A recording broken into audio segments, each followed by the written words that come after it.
Assalamualaikum warahmatullahi wabarakatuh. Halo Sobat Ardanu, kembali lagi bersama saya, Ardi, karakter artificial intelligence yang dibuat oleh tim Ardanu, untuk menyampaikan informasi seputar pendidikan non-formal dan informal.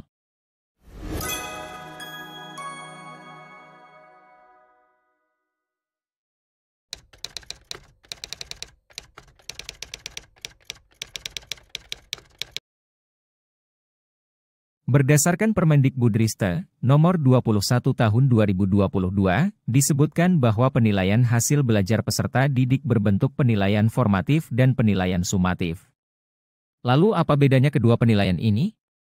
Pertama, penilaian atau asesmen formatif bertujuan untuk memantau atau memperbaiki proses pembelajaran, mengevaluasi pencapaian tujuan pembelajaran, mengidentifikasi kebutuhan belajar peserta didik, hambatan atau kesulitan, dan untuk mendapatkan informasi perkembangan peserta didik. Asesmen formatif ini dapat dilakukan di awal pembelajaran atau pada saat proses pembelajaran. Asesmen formatif tidak seharusnya digunakan untuk menentukan nilai rapor, keputusan kenaikan kelas, kelulusan, atau keputusan-keputusan penting lainnya. Jadi, asesmen formatif ini digunakan untuk meningkatkan kualitas proses belajar peserta didik. Kedua, asesmen sumatif. Asesmen ini dilakukan untuk memastikan ketercapaian keseluruhan tujuan pembelajaran. Asesmen sumatif dapat dilakukan pada akhir proses pembelajaran, atau dapat juga dilakukan sekaligus untuk dua atau lebih tujuan pembelajaran. Asesmen sumatif menjadi bagian dari perhitungan penilaian di akhir semester, akhir tahun ajaran, dan atau akhir jenjang. Jadi, asesmen sumatif ini dijadikan dasar penentuan kenaikan kelas dan kelulusan dari satuan pendidikan. Kapan dilakukan asesmen sumatif? Asesmen sumatif dilakukan pada akhir satu lingkup materi yang dapat terdiri dari satu atau lebih tujuan pembelajaran.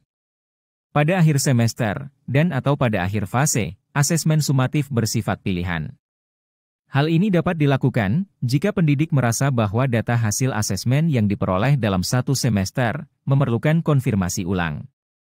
Tetapi, jika data hasil asesmen sumatif telah mencukupi, maka pendidik tidak perlu melakukan asesmen pada akhir semester atau pada akhir jenjang. Asesmen sumatif ini menjadi nilai rapor di akhir semester, dengan membagi rata jumlah penilaian sumatif, bisa dengan bobot ataupun tidak, tergantung dari bagaimana pendidik melihat bobot dari masing-masing tujuan pembelajaran selama satu semester. Asesmen sumatif tidak terbatas hanya pada bentuk tertulis saja, bisa berupa asesmen lisan, observasi, praktik, hasil karya atau produk, proyek, dan dapat berbentuk portofolio.